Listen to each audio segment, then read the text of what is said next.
Hi అండి. అందరికీ నమస్కారం. Welcome back to our channel.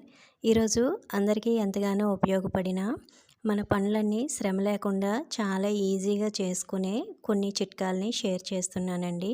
ఇవి అందరికీ ఎంతగానో ఉపయోగపడతాయండి. ఇవి చిన్న చిట్కాలైనా సరే మనం చేసుకున్న పనిని కొంచెం సింపుల్‌గా చేసుకునే విధంగా మనకి ఉపయోగపడతాయి. చిన్న రిక్వెస్ట్ అండి. ఇంతవరకు మా ఛానల్‌ని ఎవరైనా సబ్స్క్రైబ్ చేసుకోకపోతే ప్లీజ్ సబ్స్క్రైబ్ చేసుకొని లైక్ చేయండి.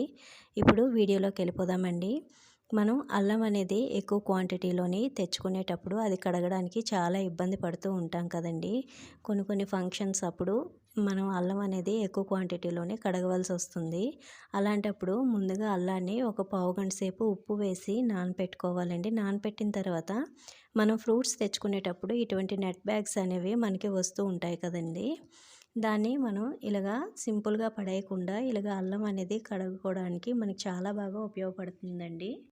ఈ విధంగా మనం అల్లాన్ని కడిగినట్టయితే ఈజీగా పొట్టు కూడా వచ్చేస్తుందండి. మనం ఎంత మట్టి ఉన్న అల్లాన్నైనా సరే ఈజీగా ఈ విధంగా కడిగేసుకోవచ్చు. మనకిది చాలా బాగా యూజ్ అవుతుందండి. ఎన్ని కేజీల అల్లాన్నైనా సరే చాలా సింపుల్‌గా మట్టి లేకుండా మనం కడిగేసుకోవచ్చండి. ఈ టిప్ కనుక మీకు నచ్చినట్లయితే తప్పకుండా లైక్ చేయండి. నెక్స్ట్ టిప్ చూద్దామండి. ఒక బౌల్ తీసుకోవాలండి. బౌల్లోకి 1 స్పూన్ వరకు షుగర్ని యాడ్ చేసుకోవాలి. అలాగే ఇందులోకి 1 స్పూన్ వరకు కోకోనట్ ఆయిల్ని వేసుకోవాలండి.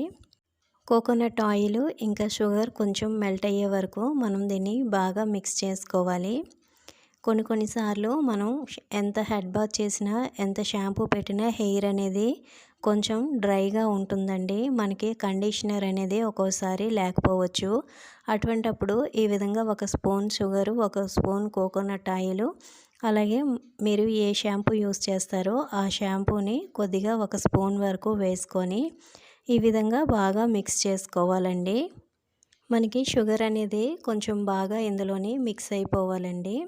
ఇప్పుడు ఇందులోకి కొంచెం గోరువెచ్చని నీళ్ళు తీసుకోవాలండి.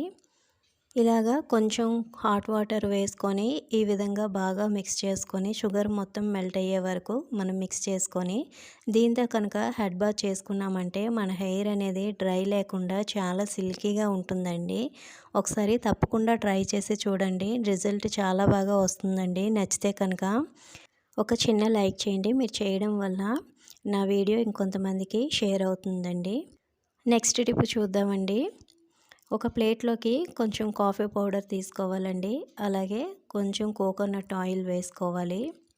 దీన్ని మనం ఏ విధంగా యూస్ చేస్తామంటే మన ఇంట్లోని డోర్స్ ఉంటాయి కదండి, వుడ్ డోర్సు, నెక్స్ట్ ఫర్నిచర్ ఉంటుందండి, డైనింగ్ టేబుల్ ఇంకా దివానా, ఇవన్నీ కూడా కొద్ది రోజులకి పాలిష్ పోయినట్లయి కొంచెం డల్గా ఉంటుంది కదండి. అలాగే కొంచెం డస్ట్ కూడా పడుతుందండి. ఇది యూస్ చేసి మనం డోర్సు నెక్స్ట్ ఇంకా ఫర్నిచర్ అంతా వుడ్ ఫర్నిచర్ అంతా క్లీన్ చేసుకుంటే డస్ట్ అంతా పోయి మంచి షైనింగ్ అనేవి వస్తాయండి. మనం కొత్తగా పాలిష్ వేస్తే ఎంత షైనింగ్ వస్తుందో ఈ కాఫీ పౌడర్ ఇంకా కోకోనట్ ఆయిల్ మిక్స్ చేసి మనం క్లీన్ చేసినట్లయితే చాలా మంచి షైనింగ్ అనేది వస్తుందండి. ఇప్పుడు మనం దీన్ని ఒక వేస్ట్ క్లాత్ ఉంటుంది కదండి, క్లాత్తోని ఇలాగ తీసుకొని చూడండి. ఇక్కడ మీకు ఒక డోర్ క్లీన్ చేసి చూపిస్తున్నాను. ఇది కొంచెం బయట డోర్ అండి. బాగా డస్ట్ పట్టేసి చాలా డల్గా ఉందండి. చూడండి, నేను క్లీన్ చేస్తే మీకు ఇక్కడ కనిపిస్తుంది వీడియోలోని. చాలా ఫాస్ట్గా క్లీన్ అవుతుందండి. నెక్స్ట్ మంచి షైనింగ్ కూడా వస్తుంది. ఒకసారి తప్పకుండా ట్రై చేసి చూడండి. ఈ టిప్ మీకు బాగా యూజ్ అవుతుందండి. డోర్స్ అనే కాదండి, వుడ్ చైర్స్ కానీ డైనింగ్ టేబుల్ కానీ ఇలా మనం అన్నీ క్లీన్ చేసుకోవచ్చండి. ఈ టిప్ కనుక నచ్చినట్లయితే తప్పకుండా లైక్ చేయండి. నెక్స్ట్ టిప్ చూద్దామండి. కొంతమంది రెంట్ హౌసెస్లో ఉంటారండి. మేకులు అవి కొట్టడానికి కొంతమంది ఓనర్స్ ఇష్టపడరు, ఒప్పుకోరండి. అలాంటప్పుడు మనం డబల్ టేప్ స్టిక్కర్ అంటించి మన ఇంట్లోని బట్టల క్లిప్లు ఉంటాయి కదండి, ఆ క్లిప్ కనుక ఇలాగ స్టిక్ చేసుకొని మనం ఛార్జింగ్ వైర్స్ కానీ నెక్స్ట్ దోమల బ్యాట్ ఛార్జర్స్, ఐడి కార్డ్స్ పిల్లలవి ఇలాగ ఈజీగా పెట్టుకోవచ్చండి. చూడడానికి చాలా నీట్గా ఉంటుంది, సింపుల్గా ఉంటుందండి. చాలా బాగా యూజ్ అవుతుందండి. ఒకసారి ట్రై చేసి చూడండి. మీకు కనుక ఈ టిప్ బాగా యూజ్ అవుతుందండి. మీకు ఈ టిప్ నచ్చినట్లయితే లైక్ చేసి కామెంట్ చేయండి. చూడండి, ఈ విధంగా మనం పెట్టుకున్నా సరే చాలా నీట్గా ఉందండి. నెక్స్ట్ టిప్ చూద్దామండి. మనం స్టిక్కర్ ప్యాకెట్స్ అనేవి చాలానే కొనుక్కొని తెచ్చుకుంటామండి. అవి కొద్ది రోజులకి మనకి గమ్ అనేది అది డ్రై అయిపోతుందండి.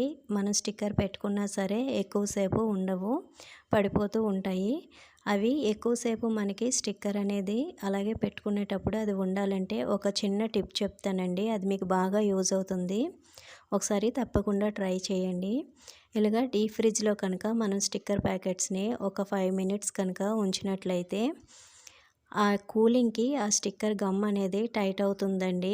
ఇలా చేయడం వల్ల మనం స్టిక్కర్ పెట్టుకునేటప్పుడు అది పడిపోకుండా చాలాసేపు ఉంటుందండి. ఈ టిప్ నేను యూస్ చేసి చూసానండి. చాలా బాగా వర్క్ అవుతుంది. ఒకసారి మీరు కూడా ట్రై చేసి చూడండి. మీకు బాగా యూజ్ అవుతుందండి. ఈ టిప్స్ అన్నీ కూడా మీకు బాగా యూజ్ అవుతాయని అనుకుంటున్నానండి. ఈ టిప్స్ అన్నిట్లోని మీకు ఏ టిప్ నచ్చిందో కామెంట్ చేయండి. అలాగే లైక్ చేసి సబ్స్క్రైబ్ చేసుకోండి. థ్యాంక్ యూ ఫర్ వాచింగ్ అండి.